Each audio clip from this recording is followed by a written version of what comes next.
साला समझ में नहीं आ रहा यार, प्रॉब्लम क्या है? प्रॉब्लम प्रॉब्लम ये है कि वो लड़की है। और क्या प्रॉब्लम है? प्रॉब्लम ये है कि हम चाहते हैं कि हमारी लाइफ में कोई प्रॉब्लम ही ना हो, बट अगर हमारी लाइफ में कोई प्रॉब्लम ना हो तो उनकी लाइफ की सबसे बड़ी प्रॉब्लम है। बेसिकली हर लड़की की लाइफ में एक उम्र आती है जब उन्हें रियलाइज होता है कि उनकी लाइफ एक ड्राइवर, एक बॉडीगार्ड, एक नौकर और एक एटीएम के बिना नहीं चल सकती। अब हर लड़की हर चीज तो अफोर्ड कर नहीं सकती ना, इसलिए लड़कियां ढूंढती है बॉयफ्रेंड, ट्राई पे रखती है, काम पे रखती है, काम अच्छा लगा तो नौकरी, परमानेंट शादी। शादी में सबसे इंपॉर्टेंट चीज क्या होती है? मांग भरना, और आदमियों को तो काम ही है औरत की हर मांग भरना। अबे नौकरी जाने का पेपर वर्क भी खत्म नहीं होता कि लड़की गायब। अबे ऑफिस वाले इतनी जल्दी आई कैन नहीं मांगते जितनी जल्दी ये तलाक मांगती है। बेसिकली एक बार भी लड़की को ना पर्स में हाथ डालना पड़ जाए तो गायब। पर्स में तो इनकी मिस्टर इंडिया वाली घड़ी रखी हुई रहती है कि साला हाथ डालते ही गायब। अगर सच में बिल भरना है ना तो बिल भरो, बिल भर जाने का नाटक मत करो, अमाउंट के हिसाब से बिल मत भरो, बार बार बिल भरो। और सुन, लड़कियां है ना माँ बाप के सामने गिव अप मारने का सिर्फ नाटक करती है। ऐसा कभी नहीं होगा कि तुम 2 लाख कमा रहे हो और वो माँ बाप के प्रेशर में किसी 50,000 वाले के साथ शादी कर ले। वो तब तक माँ बाप से फाइट करेगी जब तक एटलीस्ट तुम्हारे कंपैरिजन का कोई लड़का नहीं ढूंढ लाते। और ऐसे नहीं कि ब्रेकअप करने के बाद बस चली जाए, 10 दिन तक ये डिस्कशन करेगी कि वो ब्रेकअप कर क्यों रही है। अचानक से उनको इस बात की टेंशन हो जाएगी कि तुमने खाना खाया, अबे इतनी कंसर्न है तो छोड़ी क्यों रही हो। बेसिकली वो चाहती है कि तुम उन्हें पूछो कि तुमने खाना खाया, तुम कहो नहीं, वो कहे प्लीज खा लो, और वो रोए और ये एस्टैब्लिश हो जाए कि ब्रेकअप जो इनके चुतियापा के कारण हो रहा है ना उसमें सबसे बड़ी विक्टिम ही वो है। साली सेल्फिश कहेगी अबे तू टाइटैनिक वाली को देख ले, चल माना कि लकड़ी पे एक आदमी के फिट होने की जगह थी तो 15-15 मिनट की बारी नहीं ले सकते थे। ठीक है तुम्हें पहले चढ़ने दिया, इसका मतलब ये थोड़ी ना कि मैं चढ़कर सो जाऊंगी, मस्त में नींद पूरी करके उठी। अबे तुमने ये कैसे डिक्लेयर कर दिया कि वो मर गया? तुम डॉक्टर हो, तुमने उसकी नब्ज चेक की? नहीं, बेहोश भी तो हो सकता था। नहीं, गुड मॉर्निंग बेबी नहीं बोला तो मर गया, पानी में फेंक के आ गए। साला सोने से पहले बात करनी, उठने के बाद बात करनी है। भाई दिन पूरा नहीं पड़ता क्या? आदमी सोने से पहले 2 मिनट चैन से लेट नहीं सकता क्या? और क्या है ये टॉक मी टू स्लीप? चलो उनको सुनाने के लिए मैं वो भी करने के लिए राजी हो जाऊं, पर रात रात में सोते सोते ऐसी कौन सी भयानक घटना घट जाती है कि उनको उठने के साथ वापस बात करनी है। बेबी 1 घंटा हो गया तुम्हारा कॉल नहीं आया। अबे आधा घंटा तो मुझे खुद को लग जाता है जगाने के लिए। फिर उसके बाद आदमी हकता है, ब्रश करता है, नहाता है, शुरू दिन के बारे में सोचता है। हर आदमी का फंडामेंटल राइट है कि हकते हुए सोचना, लेकिन ना इनको तभी भी हमसे बात करनी है। भाई शादीशुदा आदमी हमेशा ऑफिस में लेट क्यों होता है? क्योंकि जो जल्दी उठते हैं वो बात करने में लेट हो जाते हैं, और जो समझदार होते हैं वो उठते लेट है कि साला उठो, तैयार हो और भागो, साली बात ही ना करनी पड़े। और ये सब बर्दाश्त करने के बाद इनका सबसे बड़ा स्यापा ये है कि इनको सेक्स के बाद भी बात करनी है। अबे पागल हो क्या? सेक्स सेक्स इसलिए बिकॉज इट्स अल्टीमेट। अबे क्लाइमैक्स को क्लाइमैक्स क्यों कहते हैं? क्योंकि उसके बाद पिक्चर खत्म। कोई मीठा खाने के बाद कोई सूप पीता है क्या? कभी कभार तो मुझे ऐसा लगता है they want you to talk them to orgasm. लड़कियों की ना आदमियों से सिर्फ 2 ही नीड्स हो सकती है, एक आई लव यू और एक sorry. In I love you बोलो तो ये बोलेगी व्हाई डू यू लव मी। इन्हें हर 2 महीने के बाद जानना रहता है कि why do you love me. हाँ I know you love me but give me 5 reasons why do you love me. अबे पागल हो क्या? इतना कौन सोचता है बे? और तुमने सुना नहीं है क्या? प्यार एक एहसास है। इससे भी सबसे बड़ा चूतियापा है सॉरी, क्योंकि इवेंचुअली हर मर्द थक आके सॉरी बोल ही देता है, लेकिन सॉरी बोलने के बाद प्रॉब्लम खत्म नहीं, सॉरी बोलने के बाद असल प्रॉब्लम शुरू होती है। अच्छा तुम्हें पता भी है तुमने सॉरी क्यों बोला? अच्छा तुम्हें ये भी नहीं पता तुमने सॉरी बोला? तो अबे जिस टॉपिक के बारे में लड़ाई हो रही है उसी टॉपिक के बारे में सॉरी बोला होगा ना।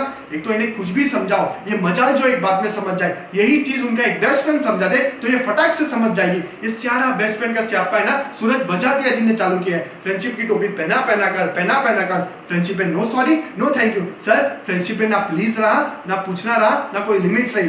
फ्रेंडशिप में लड़का लड़की के घर पे जाए जितने दिन भी रह सकता है चलता है। फ्रेंडशिप में लड़का लड़की की गोदी में बैठ जाए प्लेटोनिक है। फ्रेंडशिप में लड़की दारू पी के लड़के की पप्पी ले ले प्लेटोनिक है। फ्रेंडशिप में लड़की लड़के के सामने कपड़े बदल दे वो भी है। फ्रेंडशिप में तो शायद सेक्स भी प्लेटोनिक ही होता होगा। तुम इनके कपड़े के बारे में कुछ भी बोल दो ये अचानक से फेमिनिस्ट टाइप हो जाएगी। You can tell me what to wear. अब जब तुम मुझे बता सकते कि मुझे क्या पहनना है तो मेरा बताना अचानक से ये इक्वालिटी, इंडिविजुअलिटी, लिबर्टी, सोवेनिटी का इशू कैसे बन जाता है बे? और भैंस की आंख, ये मोबाइल तो सबसे बड़ा दुश्मन है आदमियों का, क्योंकि हर रिलेशनशिप में एक स्टेज आती है जब तुम्हें लगता है कि एक कॉन्वर्सेशन के बाद लड़ाई होने वाली है, लेकिन तुम फोन कट नहीं कर सकते क्योंकि औरतों के हिसाब से तुम्हारे फोन में तो कट का ऑप्शन ही नहीं होना चाहिए। वो फोन कट कर सकती है क्योंकि वो उनका हक है या उन्हें मास्टर शेफ देखना है, लेकिन तुम नहीं, क्योंकि अब एयरटेल ना तुम्हारी फोन में तो ठीक है, अब तुम्हारी टीवी में भी मानने के लिए आ गया कि मैच रिकॉर्ड करो और बाद में देखो। अबे मैच रिकॉर्ड करो और बाद में देखो, ये औरतें कन्विंस होती है, जेन्युइन प्रपोजिशन है।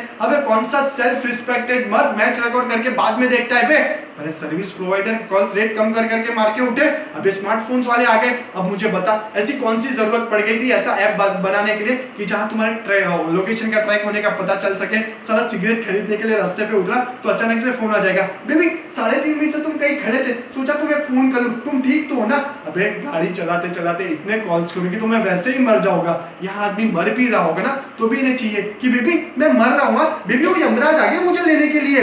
यहाँ आदमी मर भी रहा होगा ना तो भी ये 10 सवाल पूछेगी, अच्छा तुम मर रहे हो, अच्छा तुमने बताया भी नहीं तुम्हारा आज मरने का प्लान है, अच्छा किस किस के साथ मर रहे हो, अच्छा तुम इसके साथ भी मरने लग गए।